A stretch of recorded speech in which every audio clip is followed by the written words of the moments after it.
नमस्कार, मी वृषाली पाटील बातमीपत्रात आपलं स्वागत करते। या बातमीपत्रात पाहणार आहोत महत्त्वाच्या 50 बातम्या सुपरफास्ट पद्धतीने। मुंबईत आझाद मैदानावर सरपंच परिषदेच्या वतीने धरणं आंदोलन। बीडचे सरपंच संतोष देशमुखांच्या निर्घृण हत्येच्या निषेधार्थ आंदोलन। हत्या प्रकरणातील आरोपींवर कठोर कारवाईची मागणी।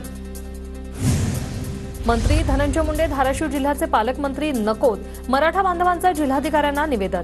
तर धनंजय मुंडेंच्या मंत्रिपदाचा तात्काळ राजीनामा घेण्याची मराठा बांधवांची मागणी। लातूर ते अंबाजोगाई रस्त्यावर महापूर जवळ रास्ता रोको आंदोलन। सोमनाथ सूर्यवंशी आणि सरपंच संतोष देशमुख हत्या प्रकरणी चक्काजाम। सरपंच हत्येप्रकरणी आणि परभणीच्या घटनेच्या निषेधार्थ लातूर जिल्ह्यात चक्काजाम। आंदोलनादरम्यान आंदोलकांकडून पाण्याची आणि नाश्त्याची सोय। आंदोलकांसोबतच अडकून पडलेल्या प्रवाशांसाठीही नाश्त्याची सोय। बारामतीत कांदा आणि दूध दरवाढीसाठी शेतकऱ्यांचं जनआक्रोश आंदोलन। खासदार सुप्रिया सुळेंसह युगेंद्र पवार आंदोलनात सहभागी। अमरावतीत शेतकरी दिव्यांग बांधवांसाठी बच्चू कडूंच्या नेतृत्वाखाली वाडा आंदोलन।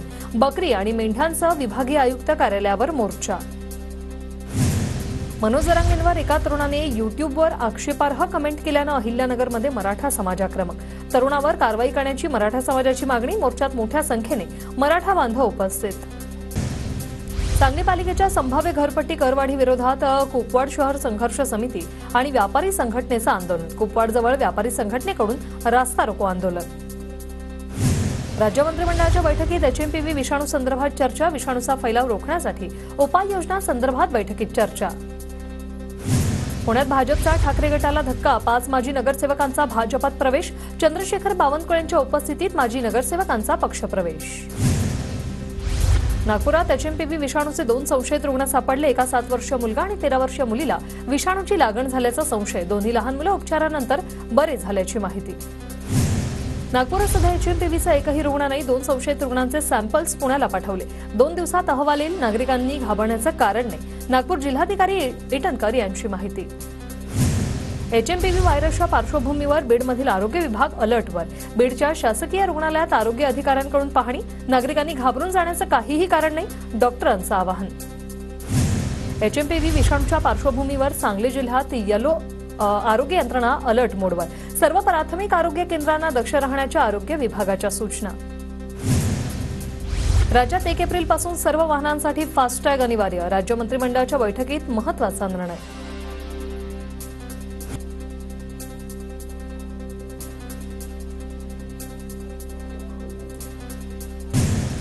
मुख्यमंत्र्यांच्या जिल्हाधिकारी, पोलीस आयुक्त, पालिका आयुक्तांशी व्हिडिओ कॉलद्वारे संवाद। विभागांसोबत स्थानिक कार्यालयांनाही 100 दिवसांचे टार्गेट। नाविन्यपूर्ण उपक्रम राबवण्याच्या सूचना।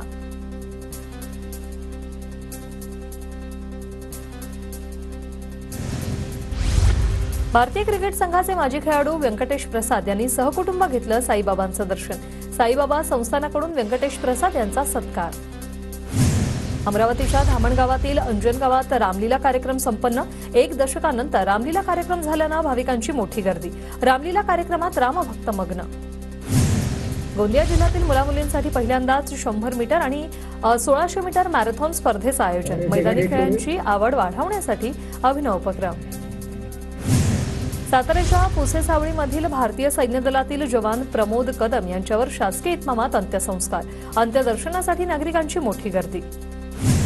नांदेड शहरातील छत्रपती शिवाजी महाराजांचा पुतळा परिसरातील मशाली गायब। पुतळा परिसरातील नवीन मशाली बसवण्यात येतील। महापालिकेचे अतिरिक्त आयुक्त गिरीश कदमांची माहिती। नागपुरातील महात्मा गांधी मार्केट परिसरातील अतिक्रमण महापालिकेनं हटवलं। अतिक्रमण हटवल्यामुळे महात्मा गांधी यांच्या पुतळा परिसराने घेतला मोकळा श्वास। रत्नागिरीच्या शिरगाव ग्रामपंचायतीने बांगलादेशीला जन्म दाखला दिल्याचा प्रकार समोर। मुंबई पोलिसांची नोटीस। ग्रामपंचायत सदस्य ग्रामसेवकाची चौकशी सुरू। बीडच्या केजमध्ये अल्पवयीन मुलीला फूस लावून पळवलं। आरोपी राजेश बारगजेच्या विरोधात केज पोलीस ठाण्यात गुन्हा दाखल। पोलिसांकडून कालपासून अल्पवयीन मुलीचा शोध सुरू। 10 लाखांहून अधिक किमतीचे चोरीला गेलेले हरवलेले मोबाईल नागरिकांना सुपूर्द। नागपूर सायबर पोलिसांची कामगिरी। फसवणूक झाल्यानंतर लगेच माहिती देण्याचं पोलिसांचं नागरिकांना आवाहन। यवतमाळमध्ये सोयाबीन विक्री करताना नाफेडच्या निकषाखालील शेतकऱ्यांना त्रास। निकषाच्या नावाखाली त्रास न देता सोयाबीन खरेदी करण्याची शेतकऱ्यांची मागणी। नागपुरात संत्री आणि मोसंबीचं नुकसान झालेल्या शेतकऱ्यांना मदत वाटपास सुरुवात. संत्री मोसंबीचं बुरशी रोगाच्या प्रादुर्भावामुळे नुकसान. वाशिमच्या वालेगावात आंब्याची झाडं फुलोऱ्याने बहरली. यंदा गावरान आंब्याची चव चाखायला मिळणार. नागरिकांचं लक्ष आंब्याच्या झाडाकडे वेधलंय. पुरंदरच्या शिवरी परिसरात रानडुकरांमुळे शेतकऱ्यांच्या पिकांची नासधूस. हातातोंडाशी आलेले ज्वारीचं पीक रानडुकरांनी केलं जमीनदोस्त. कायमस्वरूपी रानडुकरांचा बंदोबस्त करण्याची शेतकऱ्यांची मागणी. जालन्यात अतिवृष्टीमुळे नुकसान झालेल्या शेतकऱ्यांना अद्यापही मदतीची प्रतीक्षा.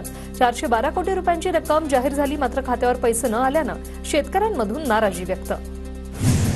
गोंदिया जिल्ह्यात सिकल सेल आजाराचं आढळले 1508 रुग्ण. 15,500 व्यक्तींच्या सिकल सेल तपासण्या. नागरिकांनी काळजी घेण्याचं प्रशासनाकडून आवाहन. पालघर शहरासह ग्रामीण भागात पाणी टंचाईवर मात करण्यासाठी आमदार आणि अधिकाऱ्यांची बैठक. पाणी टंचाईवर तातडीनं उपाययोजना करण्याची गावितांची मागणी. पाणी प्रश्न सोडवण्यासाठी नियोजनाची आवश्यकता असल्याची गावितांची प्रतिक्रिया. रत्नागिरीच्या दापोलीतील हर्णे बंदरात माकोळ माशांची आवक सुरू. एकाच बोटीला मिळाले 3.5 लाखांचे माकोळ मासे. मच्छीमारांकडून समाधान व्यक्त. कोकणात पुन्हा एकदा माशांचे दर घसरले. सुरमईला 700 किलोचा भाव तर पापलेट 600 ते 700 रुपये किलोने. पर्यटक संख्येत घट झाल्याने माशांचे दर घसरले. जळगावच्या 40 गावातील रांजणगाव शिवारातून एकाच वेळी 2 बिबटे जेरबंद. बिबट्यांना जेरबंद केल्यानं नागरिकांनी सुटकेचा निश्वास घेतला. चंद्रपूरच्या नवगावातील मानवी वस्तीत आढळला दुर्मिळ ऊद मांजर. वनविभागाने ऊद मांजराला पकडून निसर्गमुक्त केलं. ऑलिव्ह रिडले कासवाच्या सर्वेक्षणानुसार 20% कासवांची घरटी महाराष्ट्रात आढळली. वनविभागाला अहवाल दिला. गुहागर या ठिकाणी सर्वाधिक घरटी आढळली. एचएमपीव्हीच्या पार्श्वभूमीवर बुलढाणा जिल्हा आरोग्य विभाग अलर्ट मोडवर. बुलढाण्यात 100 बेडचं हॉस्पिटल तर खामगावात 50 बेडचं हॉस्पिटल तयार. 8 ठिकाणी ऑक्सिजन प्लांटही तयार असल्याची जिल्हा शल्य चिकित्सक भागवत भुसारेंची माहिती. साताऱ्याच्या जावलीतील कसबे बामणोलीमधील संबंधित खातेदारांना गावठाण विस्तारातील भूखंडाचं वाटप. ग्रामस्थांनी मंत्री शिवेंद्रराजे भोसलेंचे मानले आभार. भंडाऱ्यात 2 ठिकाणी घरफोडी केल्याच्या घटना. 2.5 लाखांचा ऐवज चोरट्यांनी लंपास केला. पोलिसांकडून चोरट्यांचा अधिक तपास. बीडच्या परळी शहरात वाहतूक कोंडी वाढली. रस्त्याच्या बाजूला असलेल्या वाहनांमुळे वाहतूक कोंडी.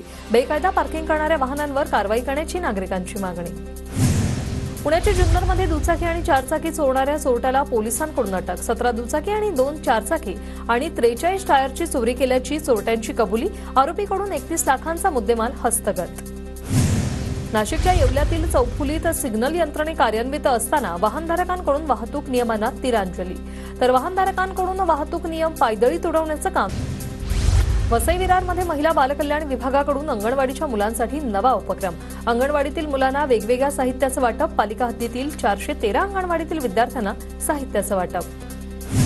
55 कोटींच्या भूसंपादन प्रकरणी चौकशी करण्याचे शासनाचे आदेश. नाशिक महानगरपालिका देणार अहवाल. शासनाने सविस्तर अहवाल मागवत दिले चौकशीचे आदेश. काही लोकप्रतिनिधी देखील अडचणीत येण्याची शक्यता.